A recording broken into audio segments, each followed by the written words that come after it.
sama-sama tayong magiging saksi.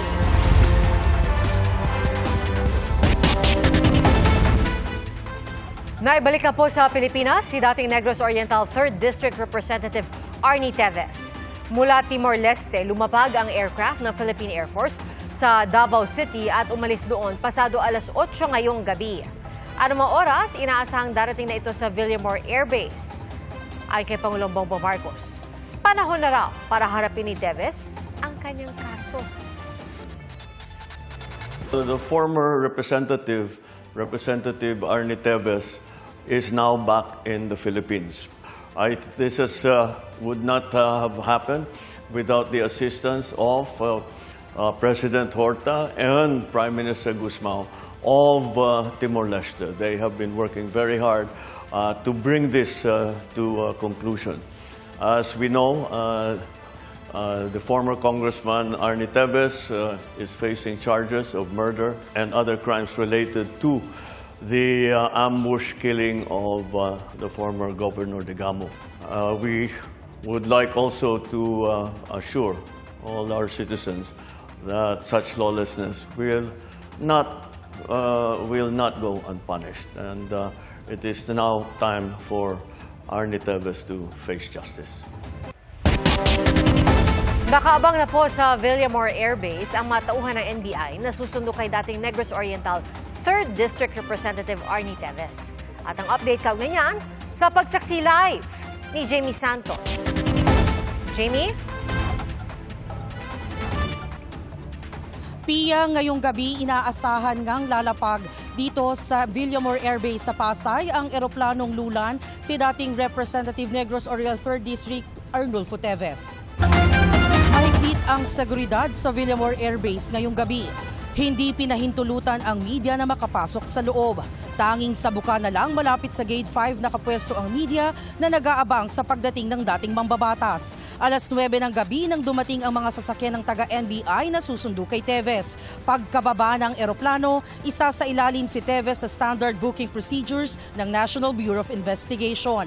Kabilang dito ang pagkuha ng mugshots, fingerprinting at medical check-up para matukoy ang kanyang kondisyon bago siya ilipat sa isang detention facility.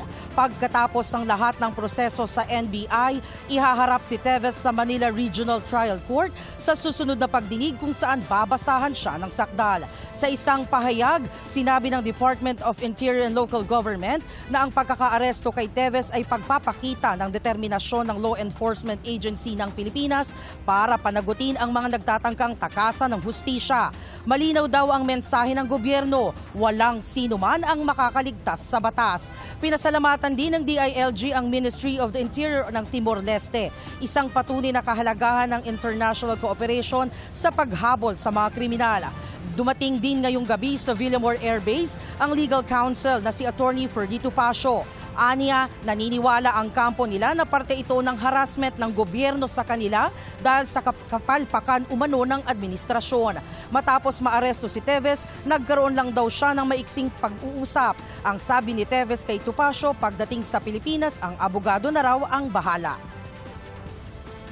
Kami naman pong nasa defense team niya ay handa naman po kami na siya ay depensahan. Sapagkat bagamat 2 taon na siya ay nasa Dili sa Timor-Leste, hindi naman po kami nagpapahinga rito. Pia, ilang minuto mula ngayon, inaasahang palapag na nga ang eroplanong sinasakyan ng dating mambabatas. Mula rito sa Pasay para sa GMA Integrated News, ako si Jamie Santos, ang inyong saksi. Kinwestiyon ng legal team ni dating Congressman Arnie Teves ang pag-deport sa kanya. Ang Justice Department umaasang haharapin na ni Teves ang ilang kasong isinampa sa kanya. Ngayong nakabalik na siya sa bansa. Saksi, si Salima Refran. Nakaposa sa mga kamay at nakatanikala ang mga paa ng pinatalsik na si Negros Oriental 3rd District Representative Arnie Teves nang ilabas sa media kanina sa Timor-Leste. Napaliligiran siya ng Timorese authorities. Pasado 1:00 ng hapon doon ay opisyal nang inilipat ang kanyang kustodiya sa composite team ng Department of Justice, National Bureau of Investigation at Bureau of Immigration. Hindi mo nila ako by force. Wala naman akong problema kung mapauwi ako basta lang. They were under arrest by virtue of the warrant of arrest issued by Manila Court on September 2023 for 10 counts of murder. Mag-aalas 3 ng hapon, lumipad ang aircraft ng Philippine Air Force pabalik ng Pilipinas. Dahil walang pasaporte, ang embahada na ang nag-issue ng travel document ni Teves. Ang pagpapadeport kay Teves, kwinestyon ng kanyang legal team. May nakabinbin pa raw silang petition for habeas corpus sa korte. Matapos arestuhin noong Martes ng gabi si Teves.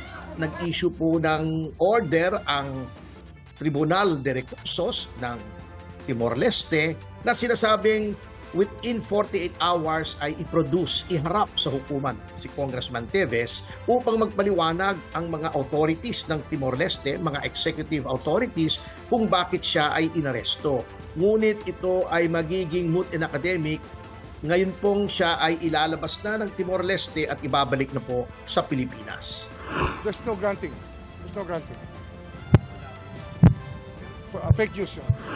Nauna nang sinabi ng Timor-Leste na pinatawan nila ng administrative deportation si Teves kasunod ng pananatili sa kanilang bansa ng walang visa o legal authorization at kanselado pang pasaporte. Seryoso at di raw katanggap-tanggap ang presensya sa East Timor ni Teves na kinasuhan ng ilang mabibigat na krimen. Si Teves ang tinuturong mastermind sa pagpatay kay dating Negros Oriental Governor Roel Digamo at siyam na iba pa noong 2023. May 3 pang kaso ng murder si Teves para sa 3 magkakahiwalay na pagpatay noong 2019. Iuwi natin siya para maharap niya. Harapin niya lahat ng mga paratang sa kanya na nauukol sa pagpatay kay Governor Roel Digamo at sa 12 pang tao. He'll be brought to court para ma-arrange siya. Tiniyak naman ni Secretary Remulla na magiging patas ang proseso ng hustisya. Para sa GMA Integrated News, ako si Salima Rafran, ang inyong saksi.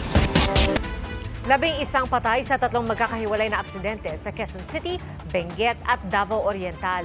At isa po sa mga biktima, naghihintay lang ng masasakyan sa waiting shed na binangga ng 18-wheeler. Saksi, si James Agustin. Nagulat ang driver na ito sa mabilis na pagsulpot ng isang trailer truck mula sa kabilang lane ng Batasan San Mateo Road sa Quezon City kagabi.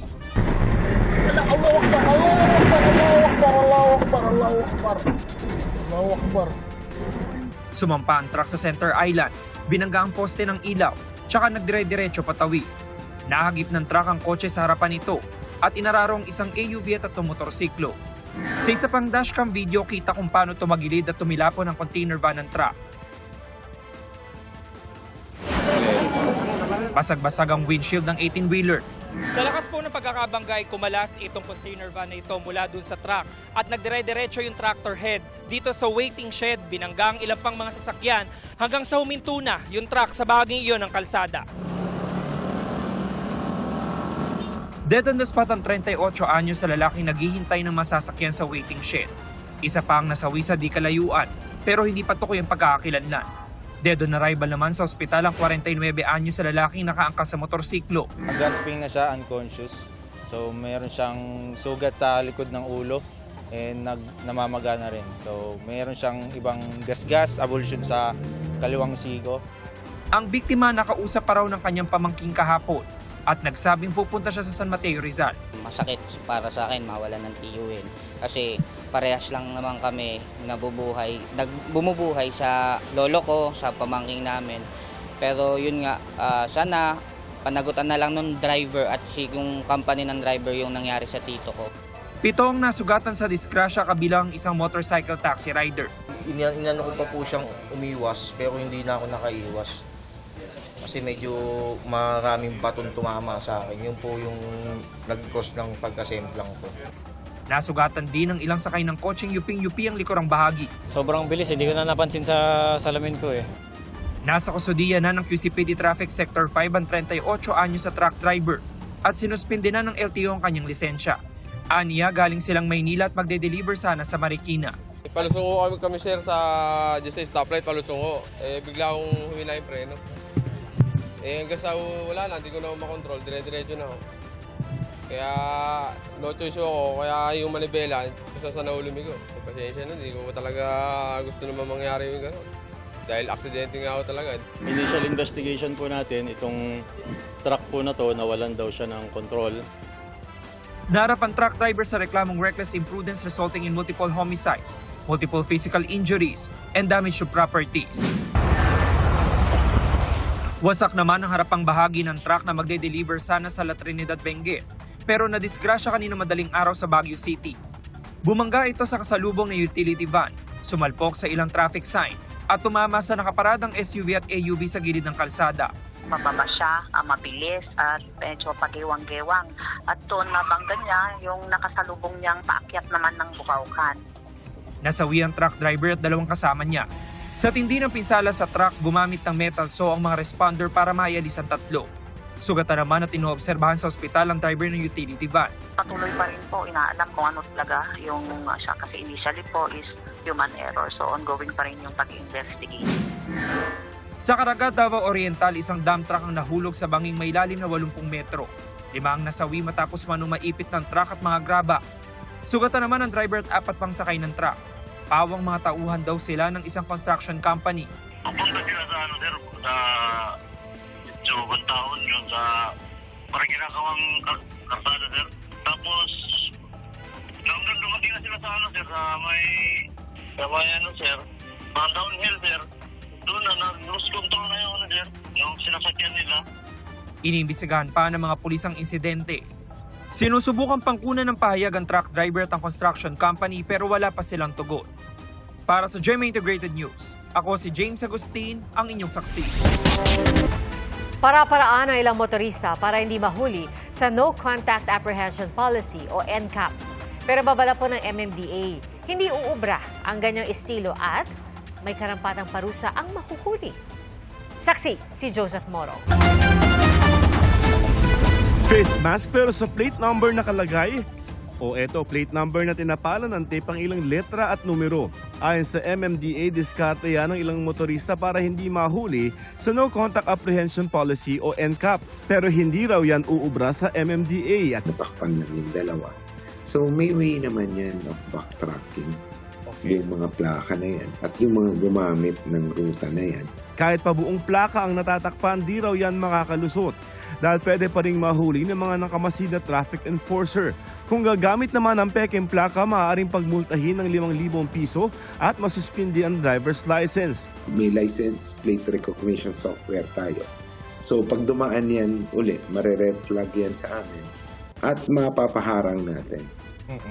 At kakasuhan natin criminally. Paalaala ng MMDA, exempted ang mga rumiresponding ambulansya, fire trucks at mga police mobile sa NCAP.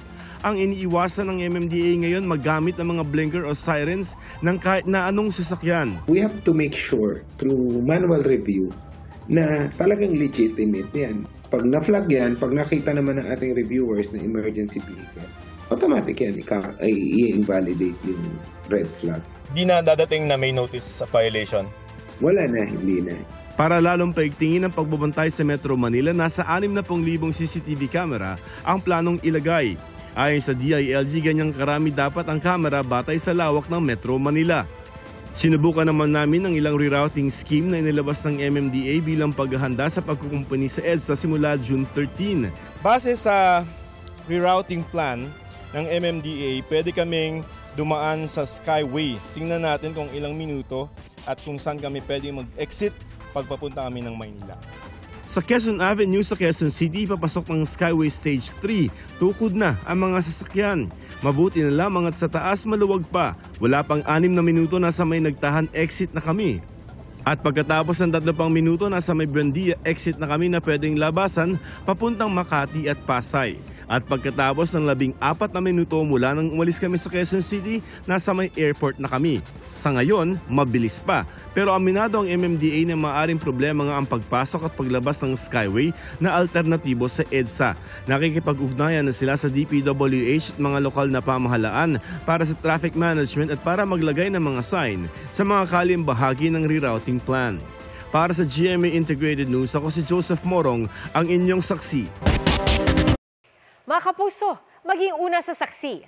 Mag-subscribe sa GMA Integrated News sa YouTube para sa iba't ibang balita.